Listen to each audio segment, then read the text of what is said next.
Olá, boa tarde. Hoje é sexta-feira e nós temos live. Amém. Achei que não ia conseguir chegar hoje de tanta correria. Glória a Deus. Enquanto vocês vão chegando aí, eu vou organizando aqui minhas anotações. Amém. Olha aí, a Márcia é a primeira a entrar.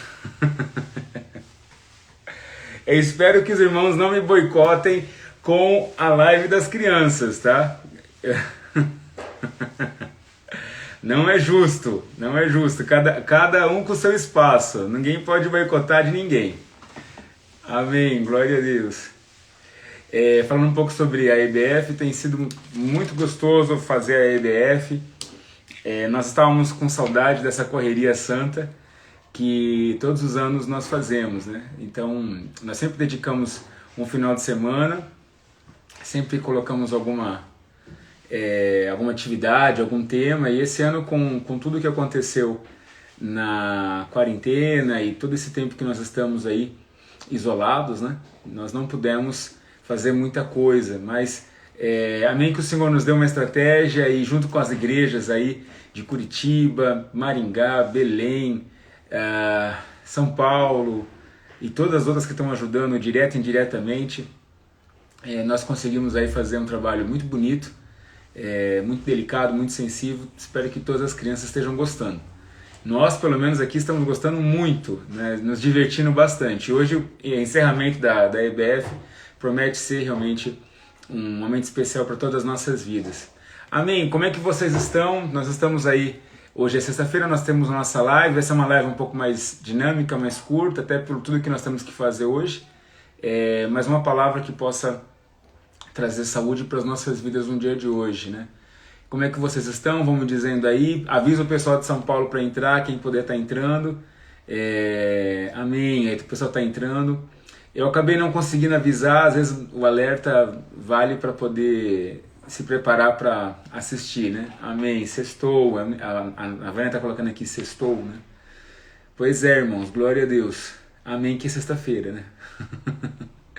Então tá bom, enquanto os irmãos vão entrando, vamos orar ao Senhor, vamos fechar nossos olhos, vamos pedir para que o Senhor possa estar falando aos nossos corações nesta hora. Pai, nós oramos a Ti, Te agradecemos por todo o bem que o Senhor tem feito, por aquilo que o Senhor tem realizado em nossas vidas.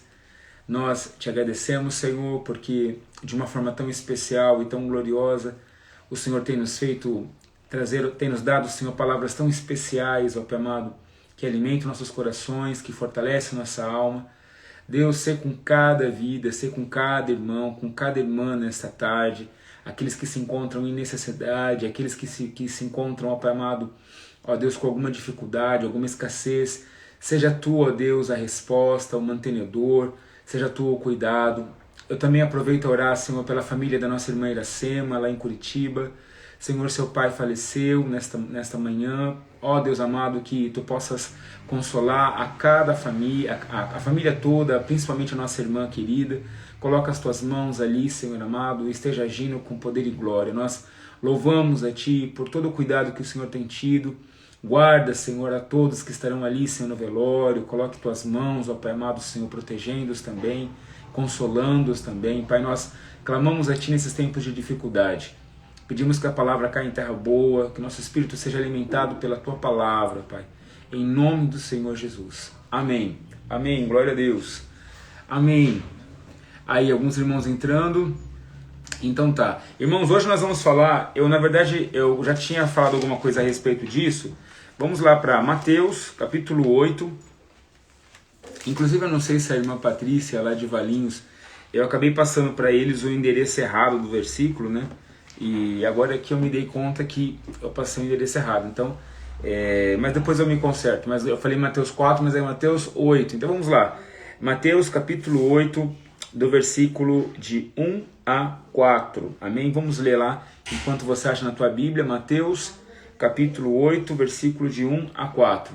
Vou tomar na caneca aqui do urso. Amém.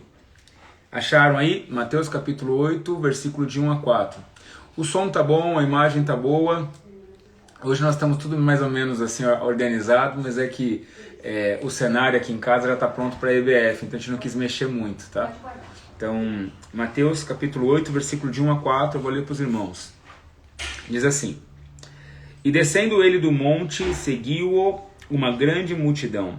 E eis que veio um leproso e o adorou, dizendo: Senhor, se quiseres, podes tornar-me limpo. E Jesus, estendendo a mão, tocou-o, dizendo: Quero ser limpo. E logo ficou purificado da lepra. Disse-lhe então Jesus: Olha, não digas a alguém, mas vai, mostra-te ao sacerdote e apresenta a oferta que Moisés determinou, para lhe servir de testemunho. Vamos abrir também em Mateus, ainda no livro de Mateus, agora capítulo 27. Mateus capítulo 27, do versículo 23 ao versículo 25, tá? Vamos lá. Mateus 27, do versículo 23 ao 25. E disse assim, ó: O governador, porém, disse: Mas que mal fez ele? E eles mais clamavam, dizendo: Seja crucificado.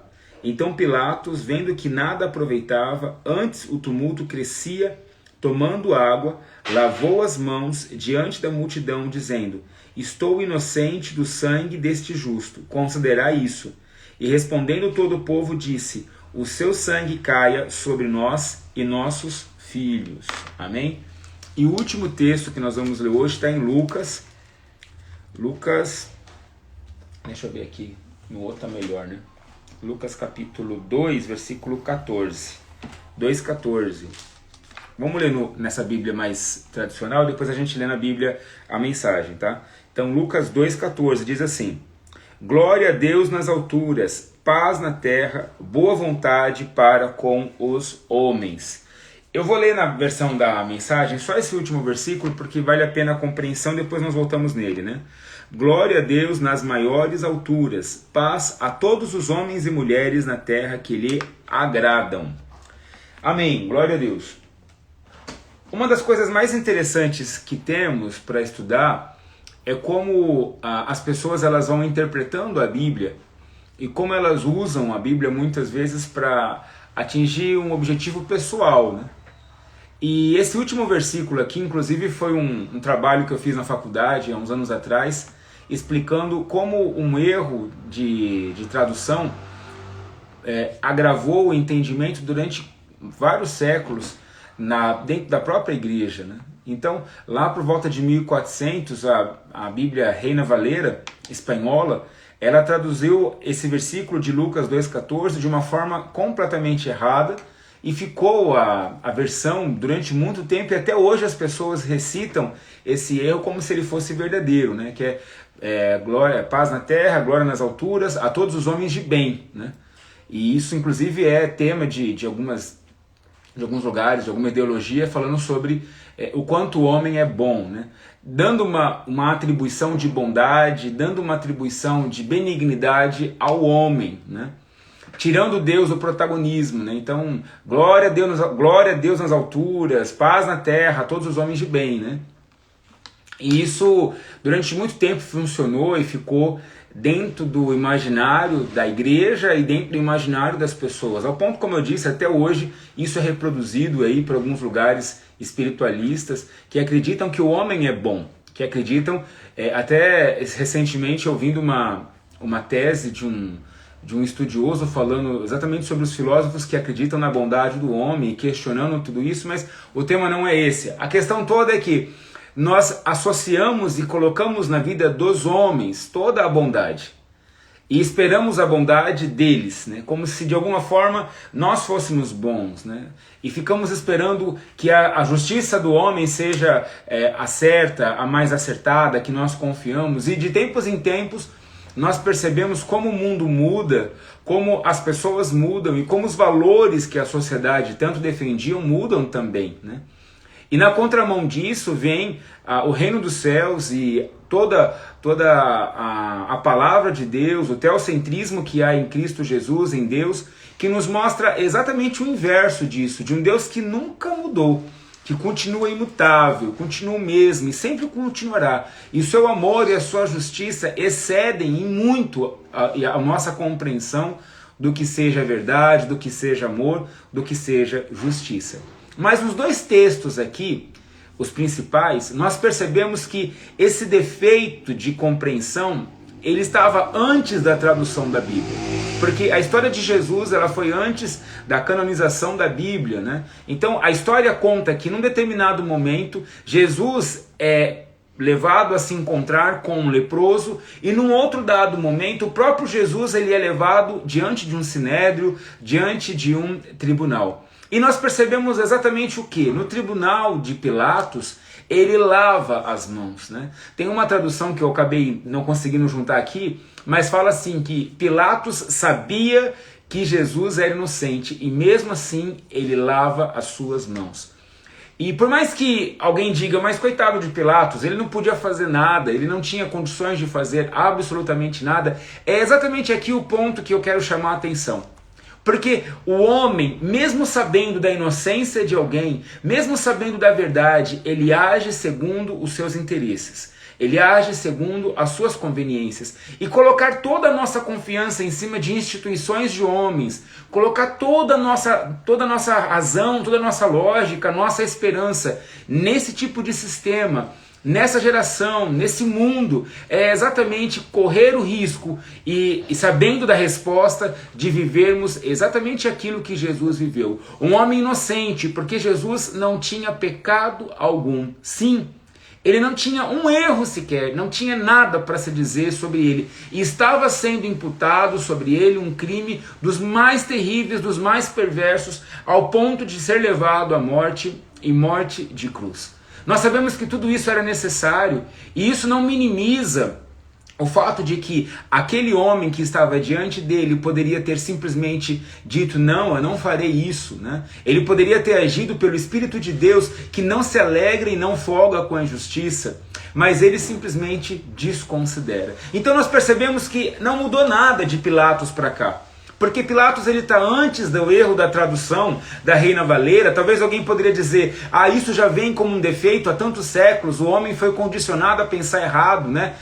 Pobre desses tradutores que não fizeram a lição de casa, mas nós percebemos que isso já está incutido, já está dentro da nossa própria natureza, né? Nós nos movemos segundo a própria conveniência, o homem se move segundo os seus interesses. E se nós não vamos bater em Pilatos, vamos nos colocar no lugar de Pilatos, não por empatia, mas por barba de molho mesmo. Quando nós tomamos um partido, quando nós defendemos algo, quando nós levantamos uma bandeira, quando fazemos qualquer coisa, sempre fazemos porque é o nosso interesse quem foi contraposto ou confrontado.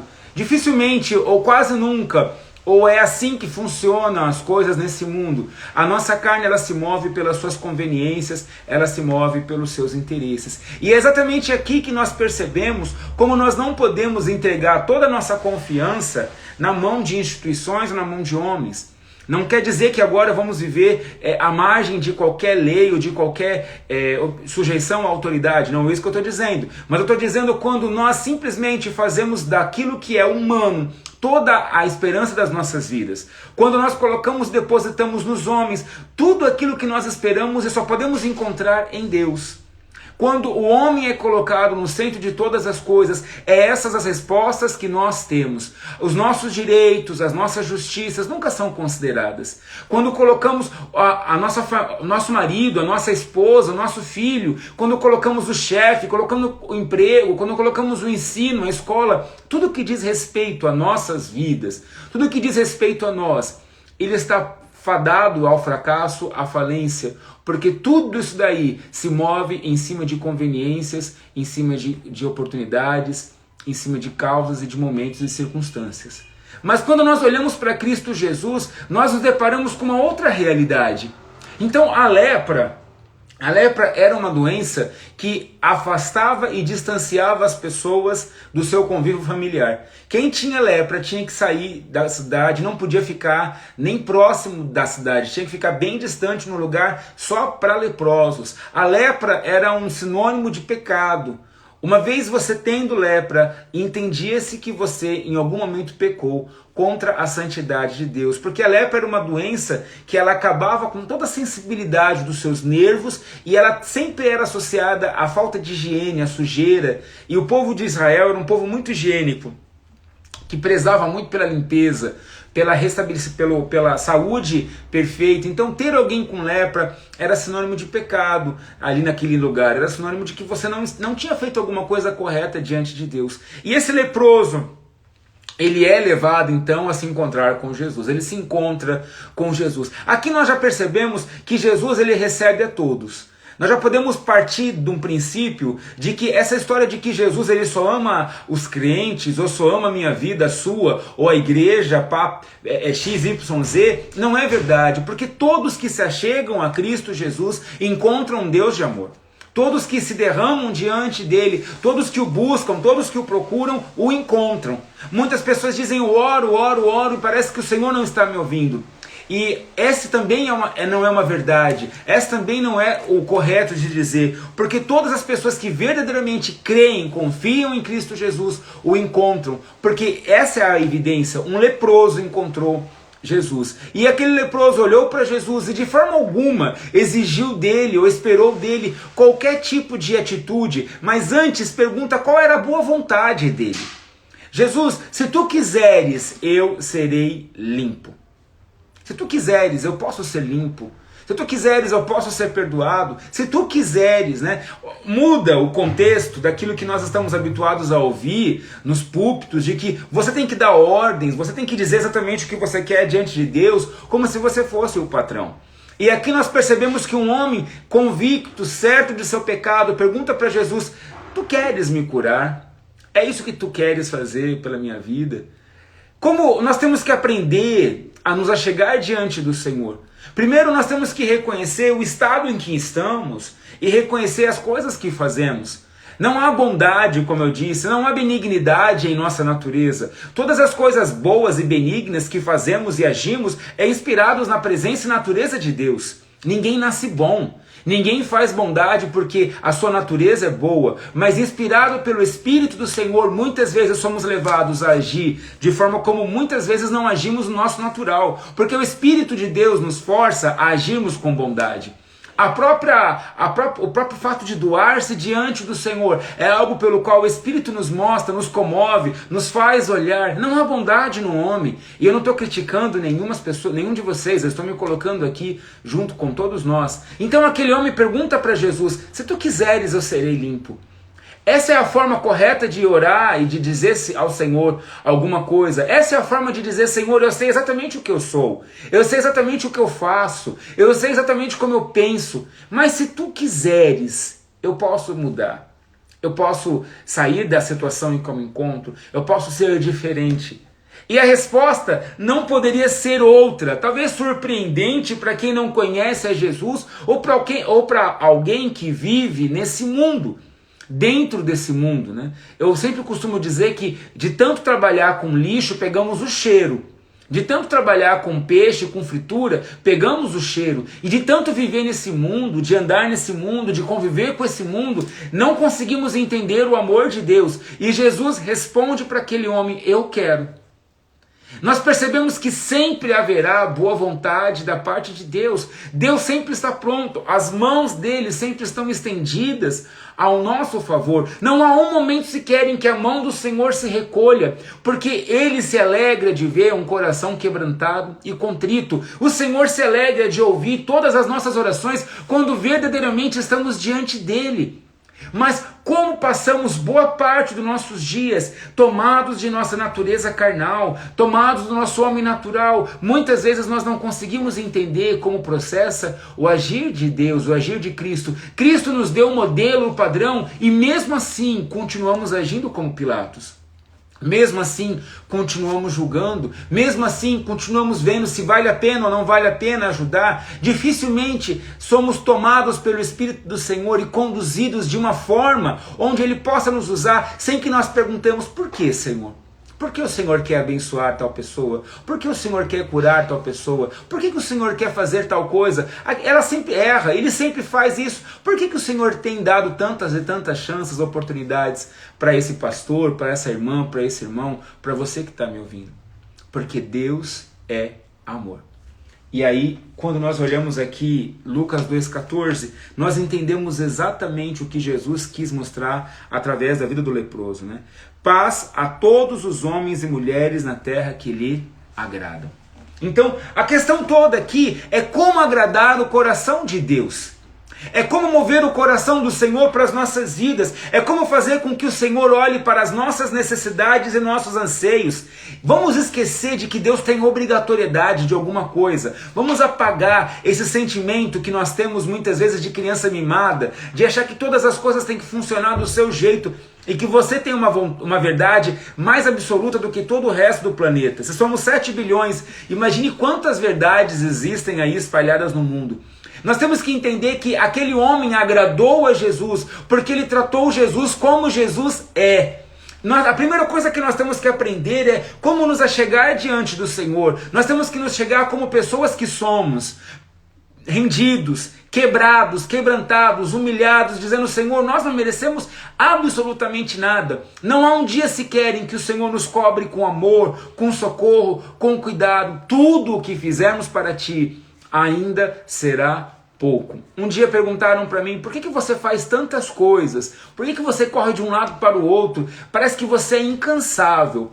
E eu disse assim para a pessoa, né? Eu, enquanto ser humano, enquanto pessoa, enquanto homem, sou extremamente criativo para mim. Eu sei como me agradar, eu sei como fazer coisas que me deixam felizes, eu sei como fazer coisas que me deixam completamente extasiado, com prazeres, com tudo, porque eu sei me agradar. A minha mente funciona maravilhosamente para mim. Mas tudo que diz respeito a Deus, eu sempre sou vagaroso, eu sempre sou cansado, eu sempre estou desmotivado, eu sempre preciso me aquecer. E de um tempo para cá eu percebi que essa balança tinha que mudar. Então eu disse: Senhor, o quanto eu fizer ainda não será necessário, não vai ser suficiente para pagar a dívida que eu tenho com Cristo Jesus, porque Ele morreu pelos meus pecados. Eu não estou sendo julgado por nenhum dos meus pecados, porque Cristo levou sobre Ele todos eles. Então eu preciso me conscientizar que todo o meu esforço, que todo o meu trabalhar, que toda a minha dedicação ainda não será nada diante do que Cristo fez pela minha vida. Baseado nisso, então eu posso entender o que estava acontecendo com aquele leproso. Ele olhava para sua mão, ele enxergava o pecado. Ele olhava para o seu rosto, ele enxergava o pecado. É exatamente isso que nós temos que começar a fazer quando nós olhamos para nós mesmos. Tira essa capa de bondade, de religiosidade, de pessoa que sabe fazer tudo, que faz muito, porque estas coisas são mentiras. Nós fazemos o que nos é conveniente, nós fazemos o que nos agradam, mas isso não nos dá nenhuma condição de chegar diante do Senhor e exigir qualquer coisa dele. Agora, se chegarmos diante dele como pecadores que somos, e todos nós somos, se chegarmos diante dele e falarmos: Senhor, se tu quiseres, tu podes mudar a sorte da minha casa, a sorte da minha família. Eu fico muitas vezes pensando como Deus pode mudar a história de uma pessoa, como Deus pode mudar a história de uma família. E eu sempre me lembro do endemoniado de Gadareno, né? Cristo queria libertar a cidade. Ele queria salvar a cidade de Gardena, de Gerasa, mas eles não quiseram Jesus. Mas isso não quer dizer que Jesus retrocedeu. Muitas vezes nós agimos e pensamos que Deus age como nós pensamos. Então, se a pessoa não quer uma ajuda, se eu me ofereci a levar para a igreja, se eu ofereci a orar por ela e ela me repeliu ou me confrontou, então eu digo: que o diabo a carregue, ou qualquer coisa dessa grosseria toda. E nós olhamos para Deus e percebemos que há um comportamento completamente diferente. O que ele fez? Ele libertou aquele homem e disse para ele: você vai ficar dentro de Gerasa, e todos os dias que aquela cidade olhar para você, vai saber que existe um Deus vivo. Ele não desistiu de Gerasa. Ele só adiou a chegada dele. O nosso Deus, ele é incansável. O nosso Deus, ele é maravilhosamente disponível, e suas mãos sempre estão estendidas para todos aqueles que verdadeiramente se encontram arrependidos e querem um conserto diante do Senhor. Deus não está lavando as mãos para a sua vida. Ele não está deixando você largado. Ele não está se esquecendo dos seus problemas.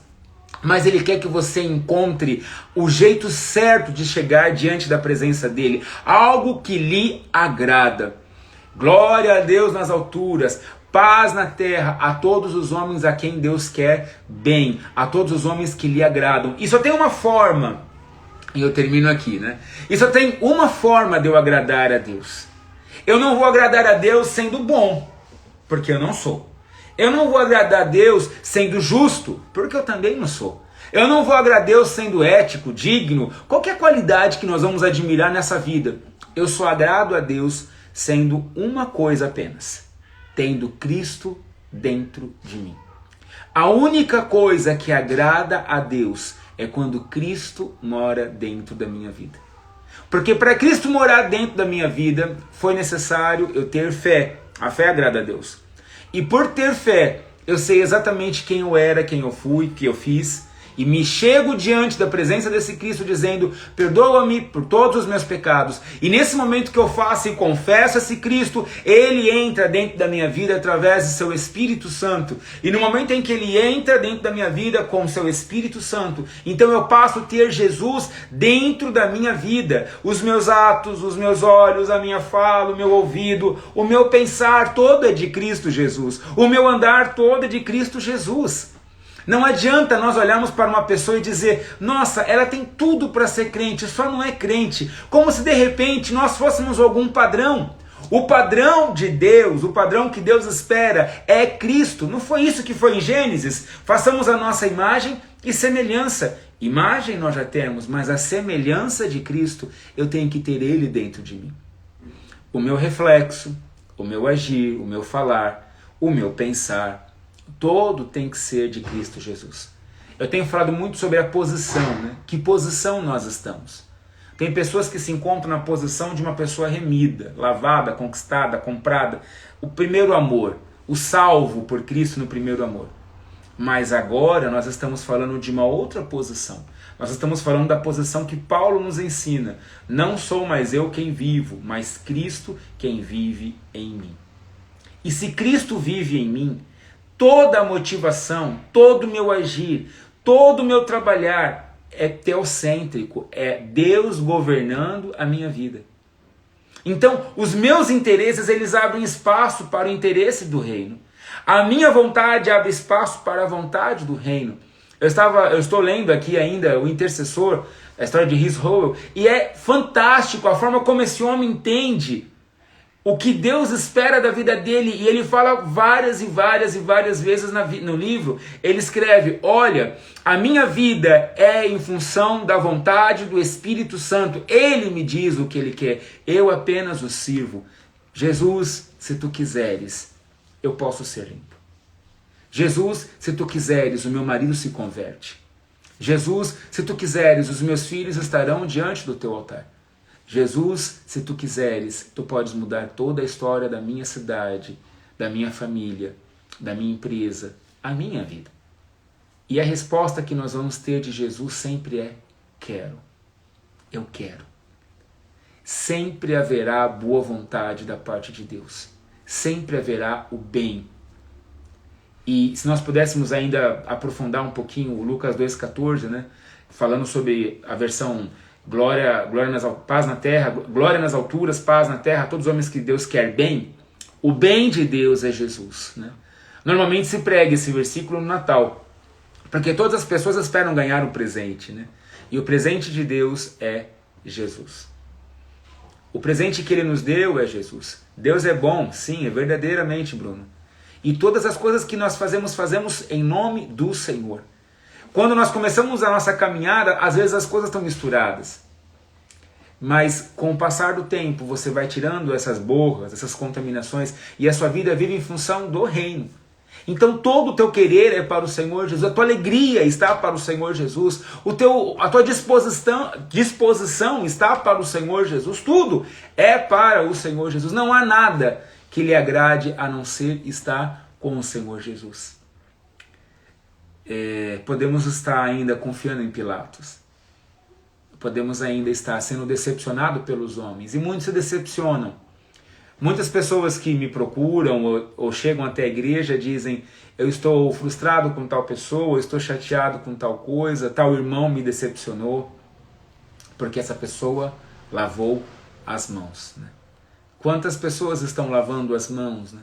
o governo pode estar lavando as mãos, a tua família pode estar lavando as mãos, todo mundo pode estar lavando as mãos para você.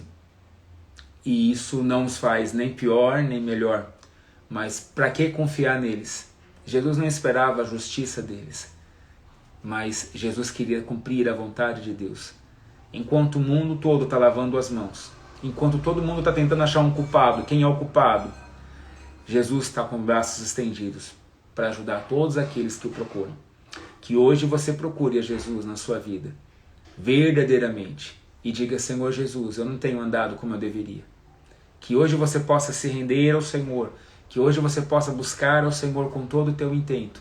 E eu te digo, há boa vontade em Cristo Jesus. Ele quer, Ele verdadeiramente quer te ajudar. Se tu quiseres, eu serei limpo. E ele respondeu prontamente: quero. E aquele homem foi curado, né? E se nós continuássemos lendo, fala que ele manda aquele homem levar a oferta para o sacerdote, que mostra realmente que ele está limpo, né?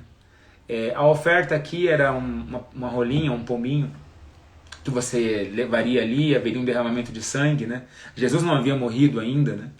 Mas hoje, a evidência, né, de que nós estamos limpos, a evidência de que não estamos mais numa vida de pecado, a evidência que nós não estamos mais debaixo da lepra, debaixo de uma carnalidade, guiados pelos nossos interesses, é o sangue de Cristo passado em minha vida. Amém? Que o Senhor possa fazer prosperar essa palavra no teu coração e que você encontre esse Deus com os braços estendidos. Amém? Deus abençoe. Vamos orar para essa palavra. Eu tive que pregar mais rapidinho hoje porque nós vamos nos preparar para a EBF. E eu gostaria de falar um pouquinho da EBF. Eu já agradeci no início, vou agradecer agora no final. Muito obrigado por todas as igrejas que estão nos ajudando. Eu não vou ter oportunidade de falar sobre isso, mas eu gostaria de dizer o quanto foi gratificante trabalhar com as igrejas e torcemos para que cada uma delas possa estar recebendo novas crianças quando suas igrejas estiverem abertas, né? E não somente isso, que o trabalho possa estar sendo de edificação nos lares e possa estar trazendo paz, alegria, uma presença maravilhosa em todos os lares. Pelo menos na nossa tem sido assim. Todos os dias nos sentimos alegres por fazer esse trabalho. Então um grande abraço para todas as igrejas, os pastores que permitiram que tudo isso acontecesse, tá bom?